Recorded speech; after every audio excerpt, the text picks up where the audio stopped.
This is a Rogue Media Network podcast.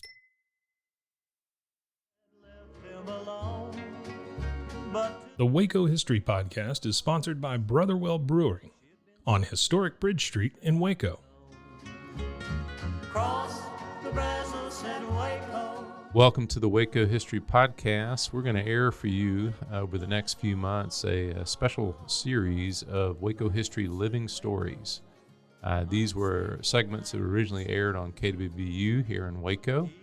They were produced by the Institute for Oral History editor, Michelle Holland, and narrated by two fabulous narrators, Louis Maze and Kim Patterson.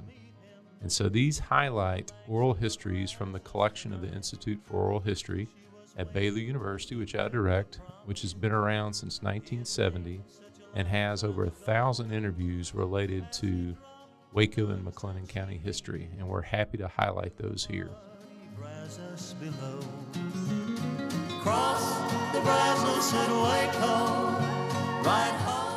Even though we think of the summertime heat, we also have some great stories in our oral history collections about working on the job in cold weather.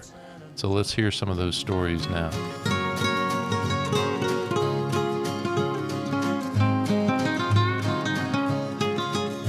Then the night came alive with gun. During cold weather, most people want to huddle inside around heat sources, but some jobs force people to brave the elements. Waco businessman and historian Roger Conger delivered groceries for J.C. Crippen Sons as a teenager in the 1920s. He recalls a winter delivery to Waco High English teacher Marie Leslie that can only be described as a learning experience.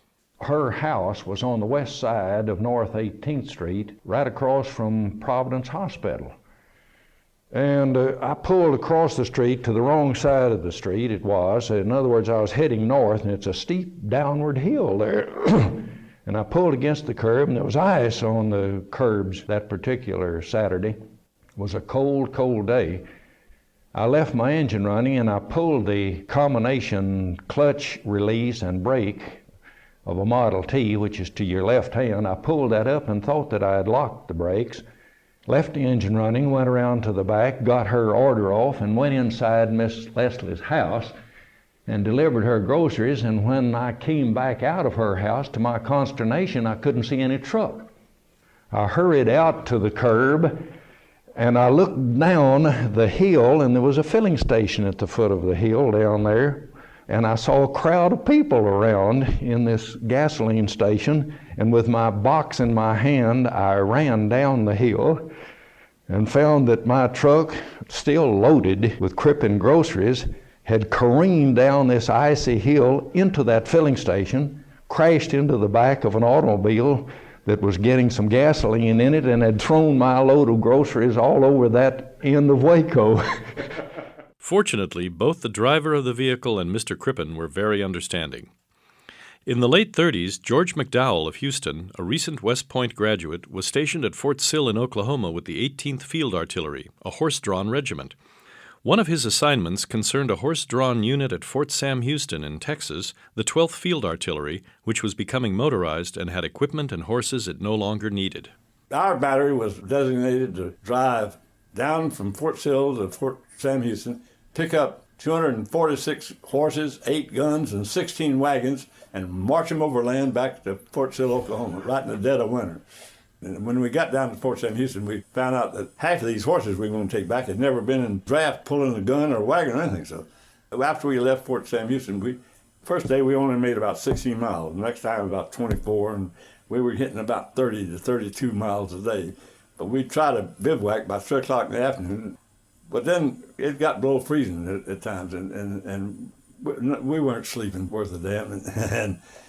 And you didn't have sleeping bags in those days. You wrapped up in blankets and other things like that and did the best you could. The horses were not taking that cold weather. And so every morning we'd have almost a rodeo getting hitched up. It was dark and daylight didn't come till about 7 o'clock. And so that march taught me that said, well, I sure don't want to go to war with horses.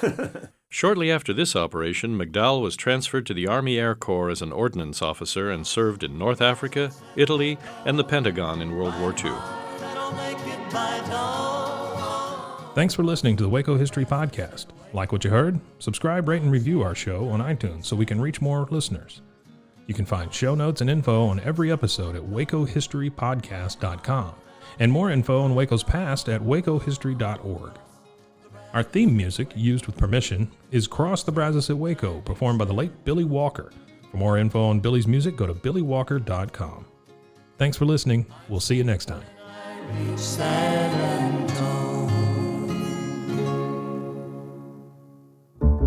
This has been a Rogue Media Network production.